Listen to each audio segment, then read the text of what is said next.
Ant-Man and the Wasp. We get two for the price of one this time. Now, the first Ant-Man really pushed on the 3D button. Here, in the follow-up, they take it to yet another level.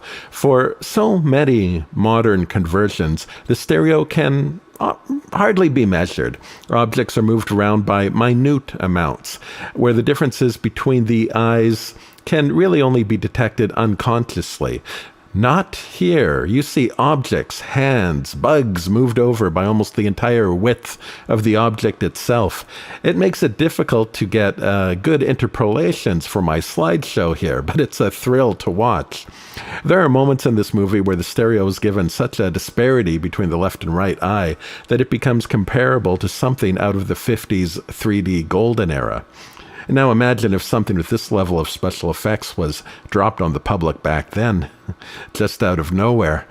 A better question is, how close could you come with just practical effects to a movie like this? Would it be impossible or just really, really expensive? Now, this came out the same year as Black Panther and Infinity War, both of which people gush over the level of stereo in those films, yet Ant-Man rarely garners a mention. And I wonder why. Perhaps it's the down-to-earth nature of the movie. It has a small scope, takes place in a single city, there's no aliens or talking raccoons, and the story really is mainly a conflict between just a few people. No saving the universe, no defending from a space army, no battles against the gods. Just some dude sneaking out of the house to do stuff. Really, it's kind of reminds me of Ferris Bueller's Day Off. I wonder if all the familiar sights and sounds of the urban landscape just made the 3D seem a little less, shall we say, fantastic than its contemporary movies that year. A road goes unnoticed, but perhaps a hallway on a spaceship is so novel that you remember it. Never mind that the road in this movie seems to go on forever, and you can see every lump and bump in it. And unlike those other movies that came out that year, the 3D here often actually serves a purpose. This is all about size and perspective, big and small, and being able to sense that the shape of a room means something else to the world of a person than it does to the world of an ant or a giant. Kind of like how the movie opens with Ant-Man and his daughter building a funhouse out of boxes. We also see just the regular everyday city get transformed into a variety of thrill rides.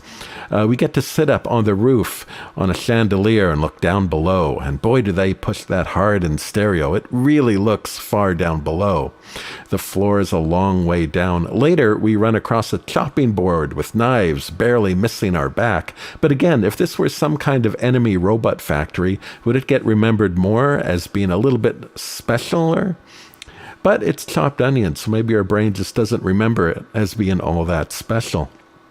I've mentioned in other reviews that part of the magic of 3D is that it enhances that part of the brain that instinctively needs to guess weight.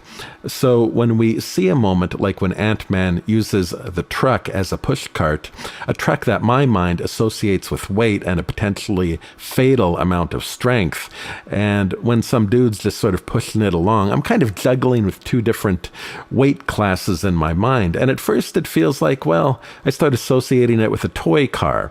But then I see the truck in action, vehicles getting smashed around in ways that just don't happen with little cars. So it creates a fun little mental dissonance. And the dissonance gives me a childlike kid feeling. Not just the association with a toy cars, but part of being a kid is misjudging the weight. You're still exploring the world. You're constantly being surprised by things.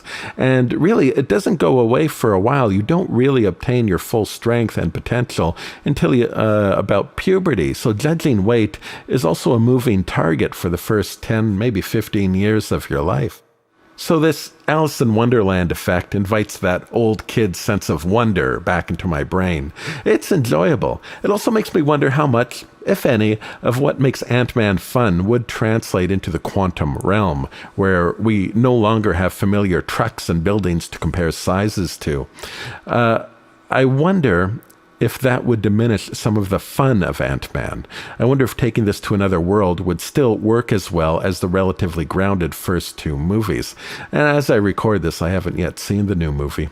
Now, here we do peek a bit behind the veil of the quantum realm here, but it's more or less like visiting a sandy snow globe. Normally, the snow globe effect goes beautifully with 3D, but here the effect seems to be intended more to obscure, kind of like a magician wiggling his fingers to distract the audience from his next setup.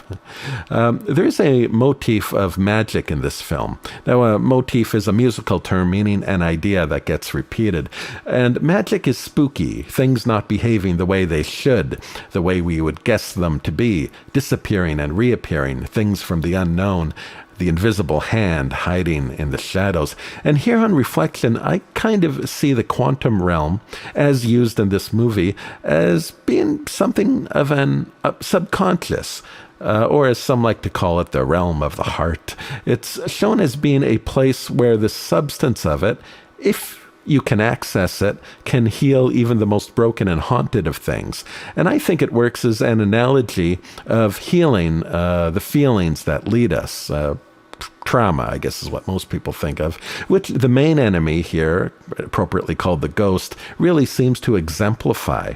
And maybe that's what this Ant-Man represents, that sometimes big things have to be dealt with in a small way.